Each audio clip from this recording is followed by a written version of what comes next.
અગત્યના સમાચારમાં આગળ વાત કરીએ બનાસકાંઠાના ડીસામાં ધોધમાર વરસાદ વરસ્યો। ડીસામાં 4 ઇંચ જેટલો વરસાદ ખાબક્યો। ડીસા સહિત આસપાસના વિસ્તારમાં વરસાદ નોંધાયો। નીચાણવાળા વિસ્તારમાં ભારે વરસાદને કારણે પાણી ભરાઈ ગયા છે।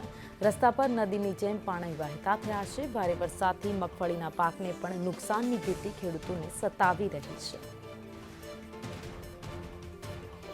ફરી એકવાર બનાસકાંઠા જિલ્લામાં વરસાદી માહોલ જામ્યો છે। ડીસામાં ધોધમાર વરસાદ વરસ્યો। ડીસામાં ભારે વરસાદ વરસતાની સાથે તમામ વિસ્તારો અત્યારે જળમગ્ન થઈ ગયા છે।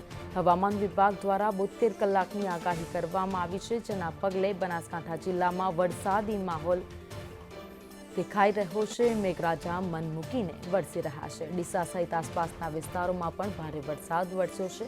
છેલ્લા 3 કલાકથી ડીસા પંથકમાં વરસાદને પગલે તમામ વિસ્તારોમાં વરસાદી પાણી ફરી વળ્યા છે। રસ્તા ઉપર નદીની જેમ પાણી વહેતા થયા છે। લોકોની અવરજવર અટકી છે, તો બીજી બાજુ ખેડૂતોનો જે મગફળીનો પાક છે તેમાં પાણી ભરાઈ જતા ખેતરોમાં પાકને નુકસાન થાય તેવી ભીતિ સેવાઈ રહી છે।